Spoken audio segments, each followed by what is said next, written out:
Students, आज letter writing में letter for job, इसको जॉब एप्लीकेशन भी कहते हैं या एप्लीकेशन फॉर जॉब भी कहते हैं। आज आपको सीखना है और इस तरह से सीखना है कि कोई भी प्रकार का किसी भी तरह का या कोई भी सब्जेक्ट पे कोई भी पोस्ट पे लेटर आ जाए, हम ठीक ऐसे ही करेंगे। मैंने आपके सामने लिखा है, यहाँ पर आप वो एड्रेस लिखेंगे जो आपको एग्जामिनेशन में बताया है। यहाँ क्या लिखना, यानी ये इतना बेटर है ना, ये आपको एग्जामिनेशन में अपने दिमाग में डाल के ले जाना है। फिर आप कोई भी लिख सकते हो, ये झंझट नहीं रहेगा कि मेरे को कौन सा लेटर आ जाएगा, लेटर फॉर जॉब में किस जॉब के लिए आ जाएगा तो मैं कैसे लिखूंगा।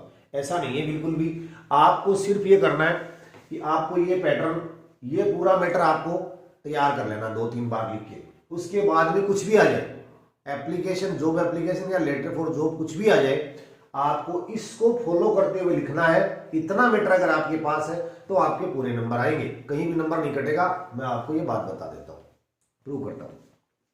इसका प्रश्न कैसे आएगा, देखो एक प्रश्न तो ऐसे आएगा, imagine that you are Mohan, you saw an advertisement in Hindustan Times for the post of a computer operator, और उस फर्म का नाम आ जाएगा। या तो इस तरह से आएगा, या एक बॉक्स बना हुआ आएगा, देखो इस तरह से, जिसमें ऊपर संस्था का नाम आएगा, नीचे उसका डेजिग्नेशन आएगा, किसको कांटेक्ट करना है उस अधिकारी का नाम आएगा, चाहे वो मैनेजर हो चाहे कुछ भी हो, प्रोपराइटर।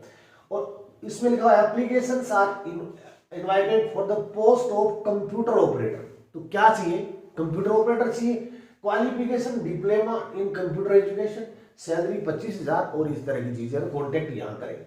ये है आपका एडवर्टीजमेंट।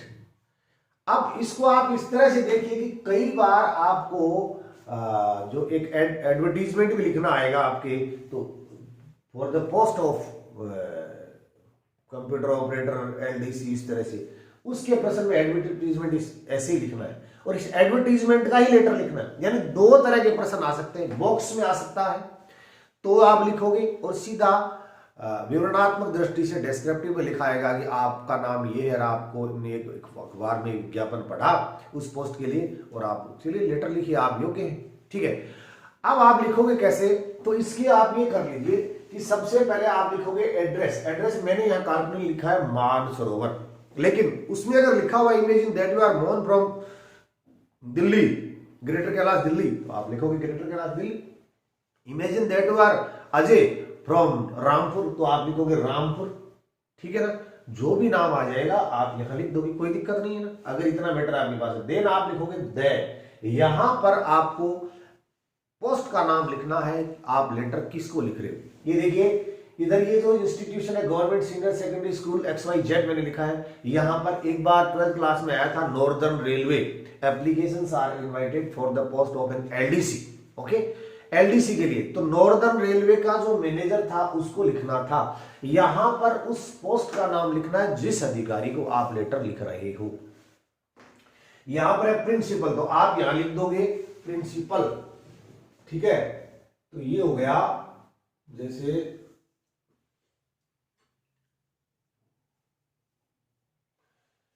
यहां इस इंस्टीट्यूशन का जो भी सुप्रीमो है, जो इसका अधिकारी है, उसका नाम आपको यहां लिखना है द। यहां पर उसका P कैपिटल आएगा, गलती यही होती है बस, ये कैपिटल ये कैपिटल ये कैपिटल, और प्रिंसिपल। अब अगर कोई मैनेजर नाम है तो यहां M कैपिटल आ जाएगा, और फिर यहां देखो, यहां से नहीं लिखोगे गवर्नमेंट। अब आपको ये स्पेलिंग आपको यही मिल गई ना, ये स्पेलिंग आपको यही मिल गई, ये डेस्टिनेशन यही मिल गया, तो यहां तक का तो काम हो गया।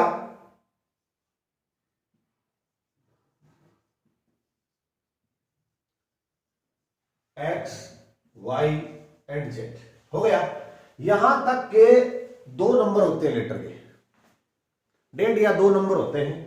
वो आपके यहां तक अगर आ गए, आपने नीचे गलत लिखा है तो ये नंबर आपको मिलेंगे, बशर्ते कि M कैपिटल हो, J कैपिटल हो, दिसंबर आगे डॉट लगा के इस तरह से लिखा हुआ हो, और प्रिंसिपल का P कैपिटल हो, इन सब का पहला अक्षर कैपिटल हो, पूरे नंबर आ जाएंगे। देखिए subject application for the post of, यहां तक तो मैंने आपको बता रखा है, आप लेके जाओगे इतना। तो यहां क्या लिखना है, पोस्ट कौन सी पोस्ट के लिए है, LDC के लिए, LDC लिख दो। कंप्यूटर ऑपरेटर के लिए तो कंप्यूटर ऑपरेटर लिख दो, लेक्चरर के लिए तो लेक्चरर लिख दो, और कोई पोस्ट है पर्सनल सेक्रेटरी है तो वो लिख दो, जो भी है। तो यहाँ है कंप्यूटर ऑपरेटर, तो कंप्यूटर ऑपरेटर की स्पेलिंग भी देखने की जरूरत नहीं है, पेपर में मिल जाएगी आपको जिस पोस्ट के लिए है।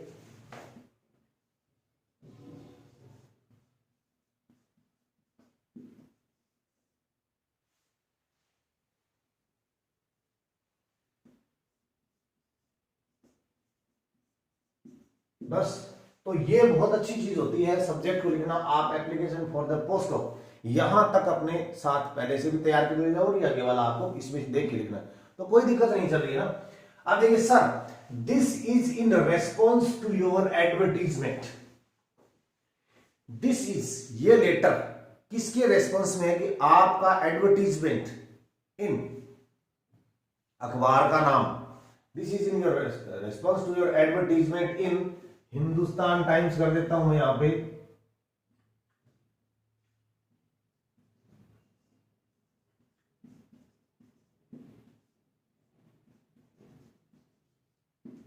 टाइम्स, ठीक है, फॉर द पोस्ट ऑफ,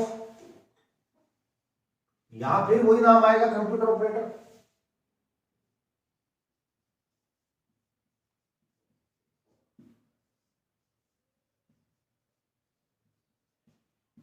ठीक है, अब इसमें आपको डेट और लिखनी है, क्योंकि डेटेड, यहां आप इसको यहां शामिल कर लेना, यहां पे डेटेड,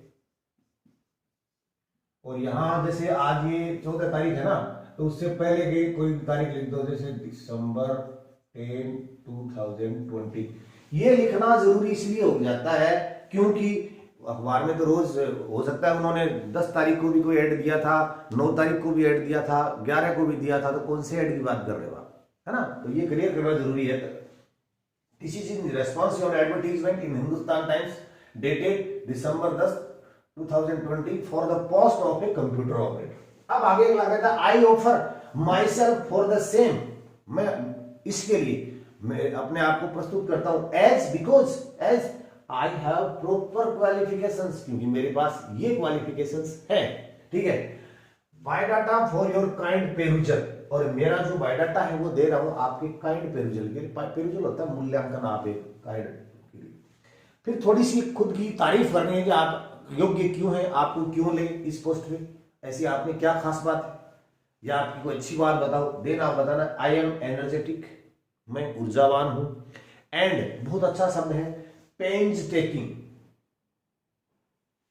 पेंज टेकिंग, पेंज टेकिंग होता है जो इस तरह का आदमी जिसको कोई काम कहा जाए उसको बेहतरीन तरीके से तुरंत कर दे, आई एम पेंज टेकिंग, ओके। इस तरह की बात बताने के बाद में अब देखिए आपके पास ऑप्शन है। अब आप या तो ये आई एसिड यू लाइन यहां लिखें, या कैरिकुलम विटाई बायोडाटा, या जिसको रेज्यूमे कहते हैं वो पहले बीच में भी लिख सकते हैं। कई कई किताबों में आपको नीचे लिखा हुआ मिलेगा, यहां लिखा हुआ मिलेगा एनक्लोज्ड,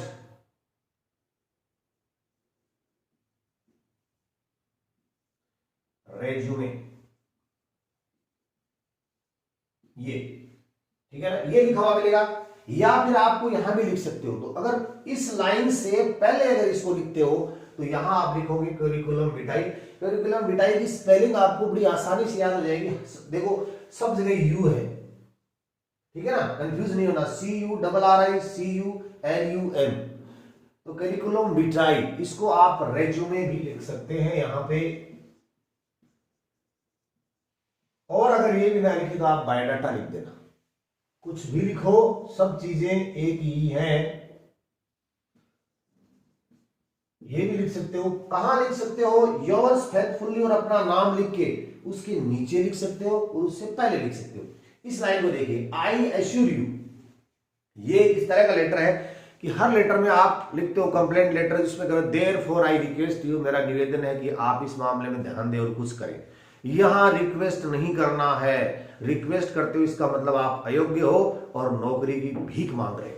आपको क्या करना है, आपकी काबिलियत बतानी है, आप मैं इसलिए योग्य हूं, इसलिए इसमें आना चाहता हूं, आप देख लीजिए लेना है तो इसके लिए क्या करोगे आप, या रिक्वेस्ट ना करके एश्योर यू, रिक्वेस्ट ना करके आप आश्वस्त करोगे। क्या करोगे, रिक्वेस्ट नहीं आश्वस्त, आई एश्योर यू मैं आपको विश्वास दिलाता हूं that I will do my duty, मैं मेरी ड्यूटी करूंगा विद फुल पैशन, पूरी पैशन, चाव से, जोश से, जुनून से।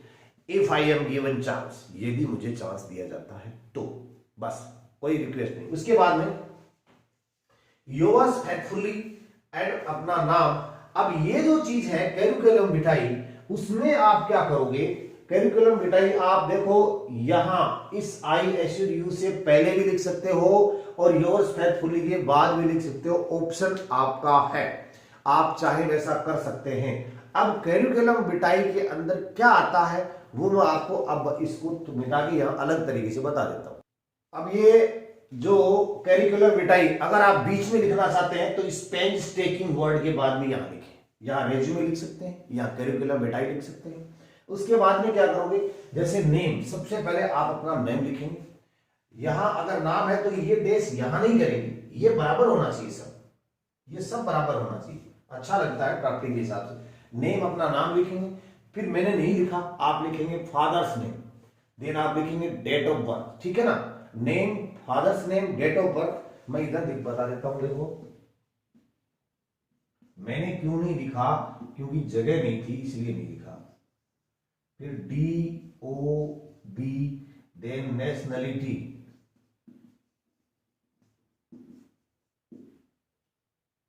आप ये चीज भी शामिल करना नेम के बाद में, father's name, date of birth, nationality. उसके बाद में क्वालिफिकेशन, क्वालिफिकेशन में एजुकेशनल में, एजुकेशनल का मतलब जैसे अपनी आपकी कॉलेज एजुकेशन है, एकेडमिक जिसको बोलते हैं वो होता है, जैसे आपने ग्रेजुएशन कर लिया, PG कर लिया, वो लिखना, BA, BSc, BCom ये। इसके अलावा प्रोफेशनल में होता है आपका कोई डिप्लोमा या डिग्री, तो यहाँ मांगा हुआ है वो तो आपको लिखना ही पड़ेगा कि डिप्लोमा इन कंप्यूटर एजुकेशन, तो यहाँ लिखोगे आप प्रोफेशनल में डिप्लोमा इन कंप्यूटर एजुकेशन, ठीक है, लिख दे, या कुछ और लिख दिए, PGDCA वो ये उसे। इसके बाद मैरिटल स्टेटस, अनमेरिड कर देना। एक्सपीरियंस, एक्सपीरियंस में आप कम से कम 3 साल का एक्सपीरियंस देना, कि एक्सपीरियंस 2 इयर्स और 3 इयर्स का दे देना, और किसी इंस्टीट्यूशन का नाम लिख देना। उसके बाद में आपको एक आएगा सैलरी। अब क्योंकि सैलरी अगले में लिख रखी है तो आपके पास ऑप्शन नहीं है, ठीक है ना, फिर भी आप यहां आपकी सैलरी इससे ज्यादा चाहते हो तो आप लिख दें वो 30,000 नेगोशिएबल, 26,000 नेगोशिएबल, इससे कम तो लिखने का मतलब ही नहीं है। ये चीजें होने के बाद में एक रेफरेंसी और होता है, रेफरेंसी किसी फर्म का नाम लिख सकते हो आप, रेफरेंसी उस फर्म का नाम लिख के और उसके नीचे वो लाइन लिख देना, फिर कौन सी वाली, I assure you that I will do my duty with full passion if I am given chance, yours faithfully so and so. इस तरह से हो गया, ये एक तरीका हो गया। दूसरा तरीका है करिकुलम विटाई को अगर आप नीचे लिखते हो तो आप योर्स फेथफुली के साथ लिखोगे एनक्लोज्ड करिकुलम विटाई, एनक्लोज्ड रेज्यूमे। अगर आप बीच में लिखते हो तो इसको एनक्लोज्ड करने की कोई जरूरत नहीं है, समझ गए ना। तो ये तरीका है, इस फॉर्मेट को आप पढ़ें, फॉर्मेट को याद रखें, आप ये लेटर आसानी से लिख सकते हैं। तो उम्मीद करते हैं आपकी ये लेटर समझ में आया होगा। धन्यवाद।